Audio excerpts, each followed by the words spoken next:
I'm Matthew Galloway from Anythink Libraries, and I'll be moderating our next session. This afternoon's keynote blends speculative elements with deeply personal storytelling, exploring themes of memory, reinvention, and transition, both intimate and global. Exit Party begins with Ari, newly free from prison, attending a celebration where doppelgangers manifest and the host disappears. The after effects of the event echo through her life. As she strives to make a living in the United States fractured by conflict. I thought of it as blending elements found in Amy Pogwatka's Self-Portrait with Nothing and Craig DeLuey's Our War. So without further ado, I'm happy to introduce Emily St. John Mandel, author of Exit Party from Knopf of Penguin Random House. Hello. Thanks so much for having me. Thank you. So to start with, I was wondering what inspired you to set the novel in so near a future, 2031, before extending that out for several decades. And then what part of that timeline did you create first? So just to set up the timeline a tiny bit, the book opens in 2031, immediately following a second American Civil War. And I hate to say this, but I feel like that idea of a fracturing of the country felt like a near future problem, not a far future problem. So I decided to set it 5 minutes in the future. And, hopefully, of course, that's not our actual future. And then I, as a novelist, actually, as a reader too, I would say I'm always drawn to character above all else. So the characters I'm creating really matter. And I feel like as a reader, if I care about the character, I will follow the writer anywhere. Like I don't even care about genre if the character is interesting to me. So with Exit Party, one of the starting points was the character Ari, who, if anybody's read, this is a deep cut, you guys, but if anybody's read my second novel, The Singer's Gun, published way back in 2010, Aria, or Ari in this book, was the villain of that novel.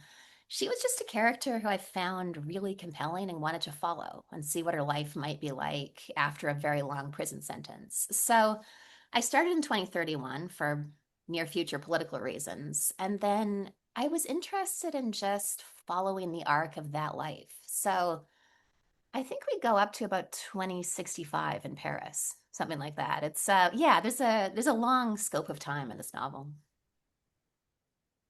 So you already started talking about this, but Ari is someone who served her sentence, claims to be a different person now. What made you feel like she was the ideal protagonist for this future?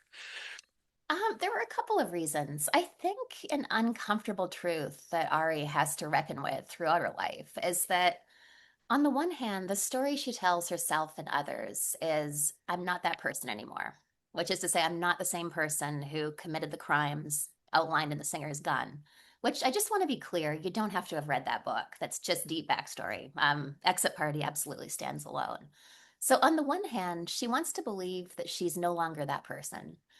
On the other hand, she's in a speculative version of our country where the country has collapsed and we're in a territory of territories run by militias, city states, a fracturing that's often quite violent. And the truth is that her criminality, for lack of a better word, her willingness to do the thing that other people wouldn't consider, kind of an air of ruthlessness, that absolutely serves her well. She's somebody who's really already lost everything, so she's kind of afraid of nothing. And that mindset does serve her very well in surviving this very chaotic and dangerous time. Yeah, I haven't read Singer's Gun, but I love how you didn't reveal what happened at the end. So now I do want to go Okay. back and like see what happened to her cousin. So you introduced the concept of alternate realities pretty early in the novel, but the decades of Ari's life were often like far too chaotic for her to really like focus on that party and even wonder about it very much. So why did you choose to make that sort of the backdrop rather than the focus? You know, I'm really interested in the idea of privilege as it relates to time. It's like how much Mm. time and energy that you have in your life to do the things you want to do and pursue the questions that you wish to answer. And that definitely comes into play with Ari. In the timeline that I was describing, and if we can be honest here in our actual country, like day to Yeah. day, most people don't have the privilege of doing what we'd like to do because we're tossed around by forces beyond our control and we're caught up in just kind of the business of it sounds too dire to call it survival in the context of our present day, but perhaps not in the context of the book. Just how are you going to pay your rent? How Yeah. are you going to, where, what's your grocery budget this week? We're caught up in that kind of minutia, and that doesn't always leave a lot of time and energy. And space, I guess, to for doing the things that you really wish you could be spending your time doing. Yeah. So that kind of felt like a real way to write about this fractured, chaotic time that Ari finds herself in, and Ari is a person that she would probably have loved to devote more time to uncovering the mystery of what happened at that party in Los Angeles at the beginning of the book, but she's trying to survive as a gun runner in Ohio. So Yeah. yeah, she's busy. There's a particular painting that shows up throughout your novel. And it seems that painting and the arts in general are like very important to almost everyone's stories. So what drew you to explore like art and science together in that way? Um, I think so. The science element of the book, which doesn't come in until the end, is just kind of explaining what happened. And like I'm using explaining loosely. It's like barely plausible. I mean, it's fiction, but the art element, um, it's mostly there for really technical craft reasons, which is to say, what I found is that when you're writing a very technically complicated book, like for example, if you have parallel universes, which means your characters are doubled and like multiple points of view and two speculative versions of the same country, it can be really helpful for really kind of reasons of cohesion to try to have at least one object that acts as a through line through the story. Yeah. So, for anyone who's read my previous work, you might think of the graphic novel in Station 11 serves that function. Passed from hand to hand, moves from timeline to timeline and through multiple POVs. And the same with and that's the function that the painting and exit party serves. Multiple people interact with it. I tried to go a little bit deeper than I did with Station 11 in terms of their relationship to that object, that it has deep meaning, deep different meanings to multiple characters. Was it a real painting or did you invent it for the book? I invented it for the book. Like it doesn't even really exist in my head. I can like barely picture this thing. And then I guess speaking of mixing science fiction, there are aspects of your novel that could be considered supernatural. What drew you to include those elements? I've always loved ghost stories. That's Mhm. the that's a short answer. I think that as a reader, I've always really loved novels that combine genres. A real touchstone for me when I was just starting out as a writer was The Secret History by Donna Tartt, which is as beautifully written as anything else you'll read in the literary fiction shelf, but also has an incredibly propulsive plot and a mystery at the heart of it. So I love that idea that a book could be literary fiction and a thriller in that case. I once wrote a book, Sea of Tranquility, was literary fiction, historical fiction, autofiction, science fiction, and like I'm pretty sure I missed detective fiction. So for me, it's a more interesting book for me to write if I combine genres. So that's why exit parties, literary fiction, speculative fiction, and a ghost story. It was such a perfect blend. Thank you. Uh, Thanks. so some of your characters' alternate lives get explored. How Mhm. did you decide like remain like essential to a character regardless of their life's events? Well, an idea I've really been interested in for a while is the counter life. So that's the life you didn't live, the life where you didn't become a librarian, or I didn't become a writer, or we moved to different cities, or married different people, or went to different schools. Whatever those little inflection points are that over the passage of time shape you into who you are, because we are so shaped by our environments and the people around us. So I've been thinking about that for a while in the context of people. Um, in this book, I was thinking of it in the context of the state. What are different Mhm. versions of the United States that could exist? And then when I was thinking about how to decide who to double, so to speak, like which alternate lives to follow, I had to really stick to my major characters because this book ran such a risk of getting insane. It's like if you double 10 people, like I'm not going to be able to keep that cast straight. I can't expect a reader to. My the real anchor of the book, I think, is that character Ari. I was fascinated by the idea of a character who's drawn toward criminality in some kind of fundamental foundational way. That's something that pulls at her from a very young age.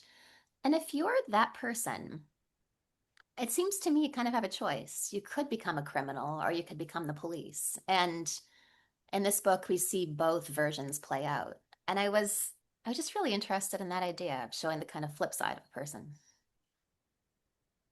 Also, to the audience members, just as we're talking here, like feel free to put your questions in the Q&A section. We'd love to ask some of those as well. I don't see any yet. Um, okay, so there's a lot of darkness in your book, but I think ultimately I felt a lot of like hope and peace for characters at key moments. How do you weave the light and the darkness together so that it resonates so well with your readers? I really appreciate you saying that because I work very hard not to make my work bleak. Um, when I was writing Station 11, I kept thinking about Cormac McCarthy's The Road. And I truly loved that novel. Also, I had this feeling of like, wow, the world doesn't need another one of those, So I have this feeling that, just as a this is just a philosophical stance. Different writers take different approaches. I feel like if you're going to address a deathly serious topic, like a pandemic or like a financial collapse in the case of the Glass Hotel or the fracturing of a country, I think it has to be rendered with a certain lightness because I don't want to write a book that's unbearable to read. And also, to be candid, an incredibly bleak book I think would be unbearable to write. It's like I live inside this world for 2 or 3 or 4 years or however long it takes to write it. So I really do work hard to balance the darkness with moments of light. Also because that kind of just feels real to me from a character perspective. That, we have these personal cataclysms in our lives and you adapt to the situation at hand. And then, like, the dark humor starts showing up pretty fast. Like, that's part of how we cope. So, yeah, I do work very hard to strike that balance. Let's see. I'd love to hear how you develop the structure of your novel. To me, it almost feels like it had this very like straight trajectory for quite a while, and then it starts to like curve and almost like fold in on itself in this just lovely Totally. way. Thank you. There's never a plan, is really the honest answer to that. And for anyone in the audience who's writing a novel or thinking about writing a novel, there's no right way to do this or wrong way. I definitely have writer friends who will not sit down and write the first sentence of the book until they know exactly what the end point is. And I just kind of wing it, to be honest. I'll start with a premise. In this case, it's what if a character who's just been released from 18 years in a federal prison is invited to a party to celebrate the curfew lifting in the city of Los Angeles. And then the premise just suggests questions and plot ideas, and I develop it out from there. The structure of the book, I knew pretty quickly that there was a second world because of what happens at the party. So I thought, I think I have to show that. I think I need to develop an entirely flipped world from the world that we start with at the beginning. So yeah, I'm just kind of figuring out as I go along. Makes for an incredibly messy first draft, and that's what revisions are for. That kind of ties into a question in the chat here. It says, "Life is full of dark and light. Fellow author PJM here. I'm always fascinated by what writer colleagues do when they're stuck. What do you do?" I so I have a couple of tricks. I sometimes I jump to a completely different section of the book where I like I might maybe have written 3 or 4 chapters. I've kind of lost the thread. I don't really remember where I was going. It's not quite making sense. I put that down and I'll write something I think is going to be close to the end of the book, or go write a chapter from a completely different character's POV. I find that really helpful. Another thing I sometimes do, and sometimes this turns into its own chapter, is I'll interview my characters. So I'll type out an interview as if I were an interviewer asking the character questions, and then they're responding in the first person. And sometimes I generate a lot of material from that. Oh, that's fascinating. Christine says, I absolutely adored Exit Party and all of your books. I'm curious to know which version of the United States in the near future was more unsettling for you to write. Um, Really both, if I think about it. On the one hand, it's chaos. On the other hand, it's a totalitarian state. What was truly unsettling was when I started writing this book, it was the spring of 2022. And I had this idea of exploring a horrifically plausible scenario in writing about a United States that's emerging from a civil war. And that was incredibly unsettling. And then I got to a point where I decided to show the other world, the B universe. And in that version, it was a totalitarian state. It's very hard to get in and out. It's a country like a fortress. And I felt like this is incredibly implausible and really difficult. And then I started abducting people off the street, and American citizens started getting shot by masked government agents.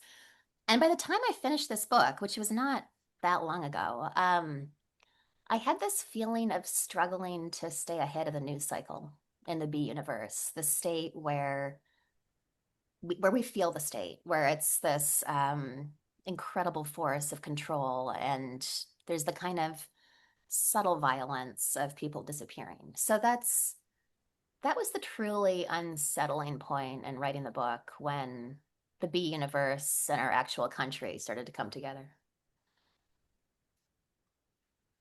So, in your author's note, you mentioned taking characters from two of your novels, and you talked about Ari. Will readers get even more if they've read those books? And do those books take place in this universe, or is that yet another parallel? um, that's a great question. Those books take place in, I mean, it depends on whether you feel like one of the Exit Party universes is our universe. I think is what that comes down to, which is maybe, as much opinion as anything else.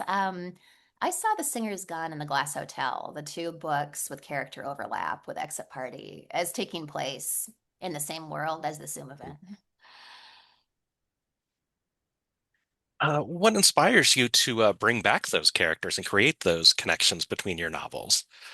It's usually just a matter of being really attached to a particular character. I put I put so much thought and time into character development, and so they feel I have a very clear sense by the time I finish a book of who those characters are. So sometimes I'll start a new project and I'll just have this feeling of like, who would be perfect? It's like casting a TV show. So yeah, with Ari, I just hadn't stopped thinking about that character since The Singer's Gun a million years ago.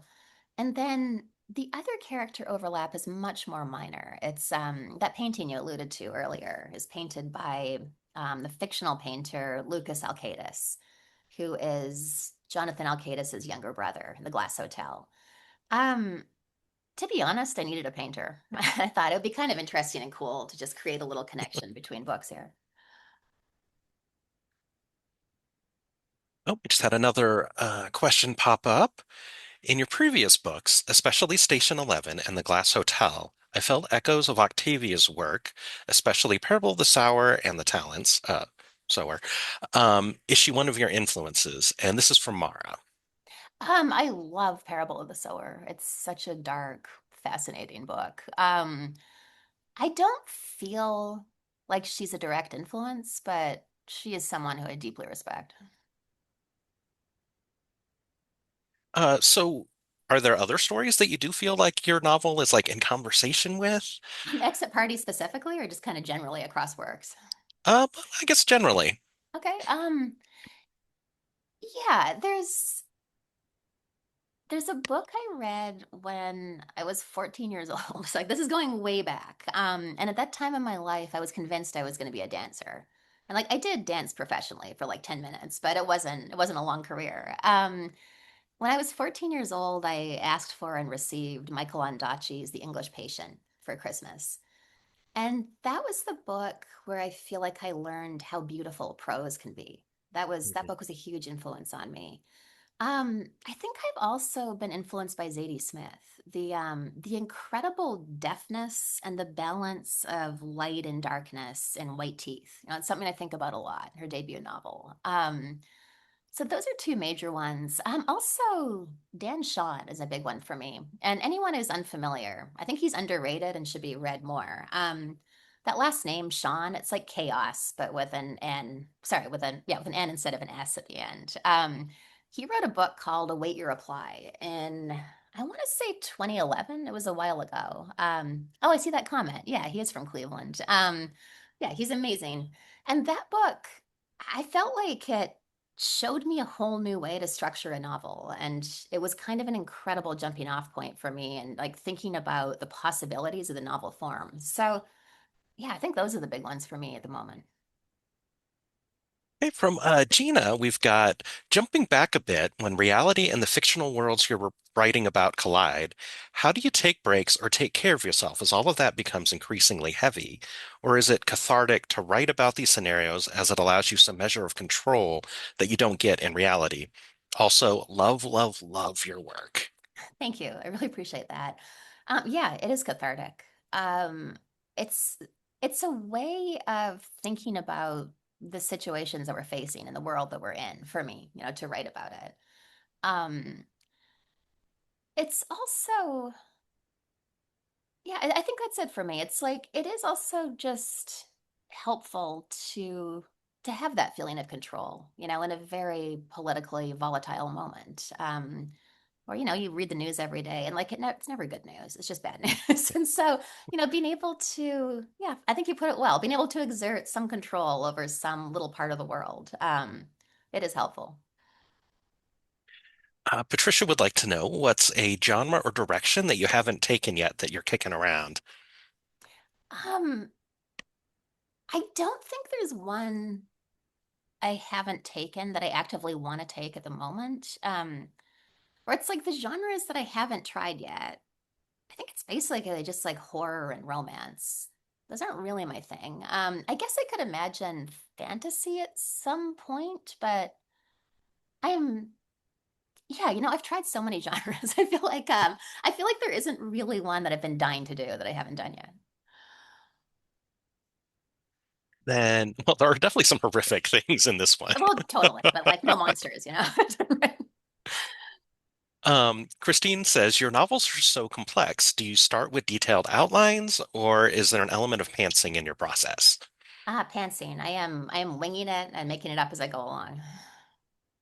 It's inefficient, but there's a real possibility of surprise with that approach. I think that's what I love about it.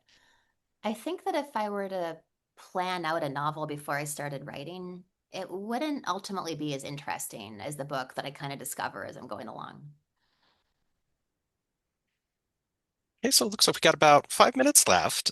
So please put more questions in the comments. We went through mine already. I guess, is there anything else you'd like to say about Exit Party while we wait? Can I ask you in the chat generally, what are you excited about? What are great books I should be reading in the next, the coming months? Oh gosh. I read like mostly in the fantasy mystery genre, I Okay, guess. okay. Well, what was the last thing that took your breath away? Well, other than Exit Party, just What's the big truly, one? not just because I'm talking to you. I got to I that appreciate last line and I was like, I have not felt this level of satisfaction, just that kind of gasp you get, in a while, even though I've read a lot of books that I really love. Um, I guess different from that. There was a book called Break Room by Mie Lee. It's a translated Korean book. I it. think Okay. it's a little mismarketed as a thriller. Hmm. Um, but it's really about this like strange reality TV show where your most hated coworkers can get nominated to go on this show. Not Whoa. Okay. because they're like huge betrayers or anything. They're just really annoying. Like one guy Okay. fills the ice tray with soda, and another one is always leaving the fridge full of cakes from her admirer so no one can get their lunch in. And so they're put together trying to figure out which of them is the fake annoying person. And That's it's really sweet. like Okay. an exploration of trying to understand why people might not like you and whether you Mhm. can grow and are you misunderstood. Okay, I wrote that down. This is amazing. And I'm writing down these titles from the chat. Thank you guys so much. Have you been reading other things that you would recommend? Yeah, I tend to gravitate overwhelmingly toward fiction, but I've been reading a nonfiction book I've really been loving. The Tragedy of True Crime by John Lennon, who has a really interesting perspective because he's writing about crime as an incarcerated murderer serving a very long sentence. So it's about his crime and what led to it, the circumstances around it, but he also interviews his fellow inmates. It's kind of a fascinating book. I've really been into it. You were getting quite the spread of genres in the chat. I copy and paste this entire chat. This is amazing. You guys, thank God I have a library card. This would bankrupt me. Okay, let's see. Carolyn, that was Break Room by Mie Lee. I put it in the chat so you've got the author spelling. Oh, except I didn't have it on full chat. Brr. Let's see.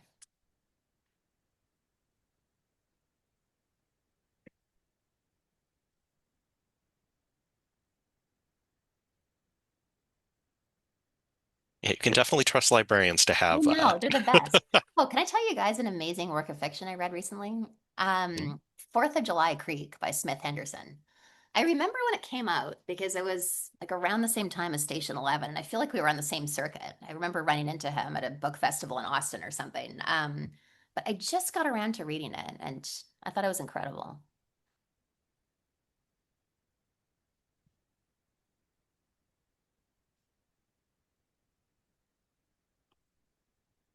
Oh, shout out for Sea of Tranquility. Oh, that's nice. Thank you.